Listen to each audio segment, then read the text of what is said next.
and welcome back. If you've followed my channel for the last 3 years, you've been able to watch the evolution of a drum set I built, beginning with this 18 by 7 inch skinny bass drum. This came from a shell remnant I was able to buy off Reverb for fairly cheap, and the rest of the drum I was able to use mostly spare parts I had on hand, making this a fairly inexpensive project to do. I wasn't sure when I completed it if it was something I would use regularly, but as it turns out, I loved using it on smaller jazz and lighter singer-songwriter gigs. So as I began to use this drum more frequently, I ventured onto building a set of matching toms. In order to keep those toms in the compact depth theme, I made these drums 12 by 6.5 and 14 by 10. It was enough to still get a full sound and look fairly normal from the front, but be a little more compact for travel and gigging. For over a year, this drum set became my main gigging kit for those lighter situations, but I realized the bass drum was a little too shallow to be sturdy on gigs, and decided to purchase a new shell from Nordic Shells in Minneapolis to make this kit better fit my needs. This drum ended up being the same 18-inch diameter, but 11 inches deep, which gave me more stability for mounting the toms and setting up on stage. I've been using this kit as is for about 18 months now, and it's still exactly what I'm looking for, but I decided to take this project just one step further. So welcome to the third installment of building a bass drum for this custom set. Since there's a chance you've already watched the previous 2 builds, I won't waste your time with too much explanation of the process, but while I build this drum out, let's talk a bit about why I'm building this drum and adding onto my kit for the 3rd time.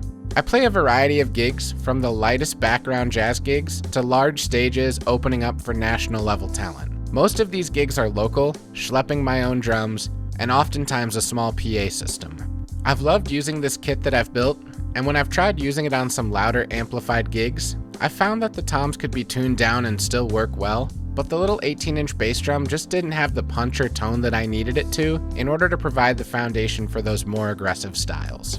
I'm a big proponent of being able to do anything with a smaller bass drum, and believe that when you mic up a drum like that, you can really supplement any low end or volume you need through the PA.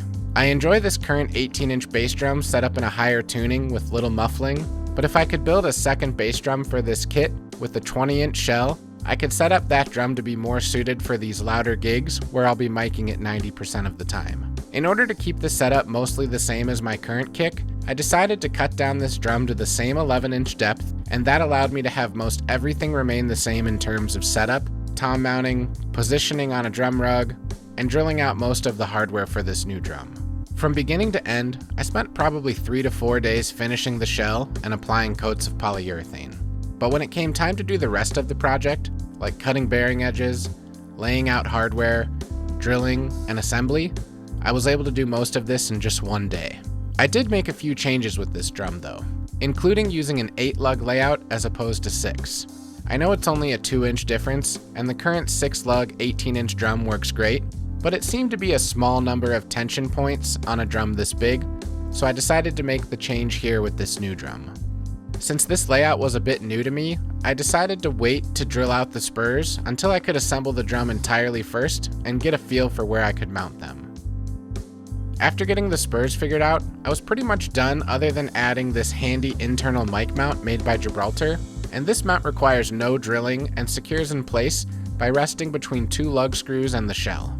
I typically mount this in an area where I can reach inside through the porthole on a head and set the mic in place when I arrive to a gig, and it's a simple and effective way to have a nice internal kick mount without spending too much money. Unfortunately, I did have to drop quite a bit of money by purchasing all the other parts for this drum, like the tom mount, bass drum spurs, hoops, lugs, and obviously the shell. But honestly, for the amount I used this kit on gigs, I consider this cost totally justified. The first bass drum I built only cost me about $100 total, but this current drum cost me more, between $350 and $400. So to this point, I've invested a fair amount of funds into this set. I use this multiple times every week, and it saves me a good amount of space in the car and on stage. And now by adding this second bass drum, it gives me even more flexibility and options to use this kit more frequently. In addition to live gig work, I've also used this kit on a few recording sessions, and I think it's performed really well. Of course, I still have plenty of other kits I can call on for sessions or specific concerts, but this kit I built is really the workhorse for all of my local gigs. I recorded a demo of the new bass drum to showcase this latest project, but I also added in some samples with the rest of the kit to showcase how I plan to use this drum with the rest of the set. I also recorded some playing with the 18-inch bass drum, so I can show you the range of this entire set by just swapping out kicks and tuning up the toms a bit. For the audio in these clips, I'm using a fairly simple mic setup, including a stereo pair of overheads, a close mic on the snare, and a bass drum mic, using the internal mic mount on the newer, larger drum.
So as you heard in the demo, this kit offers some serious versatility, and it really does exactly what I need it to do, and at the end of the day, that's all that matters. This is a custom-built kit, designed by me, built by me, for my specific needs. I'm sure there will be plenty of viewers of this video who would choose to do things differently than I did, but that's really the benefit of being able to do this myself. There's not a ton of companies building drums like this, but I'll admit I took a ton of inspiration from Reverie Drums, as well as Twin Cities Drum Collective and their travel date line. If you are interested in getting a kit similar to mine, but don't have the means to make it a DIY project, I'd highly suggest reaching out to one of these companies to help you out. As much as the studio demo was a great way to isolate these drums and show you what I've done, the real test for these has come on the gigs I've used them on. Like I mentioned before, I've been using this initial set with the smaller bass drum for the last 3 years on most of my local gigs, but for the last month or two, I've been experimenting with this larger bass drum in a variety of different musical settings, and I can assure you, these drums are up to the challenge of a working musician across many different styles. I'd love to hear what you think about this new addition to my set, and this concept as a whole, so leave a comment down below with your thoughts. If you enjoyed this video, please give it a thumbs up and subscribe to my channel to stay up to date on future video releases, and until next time, thanks.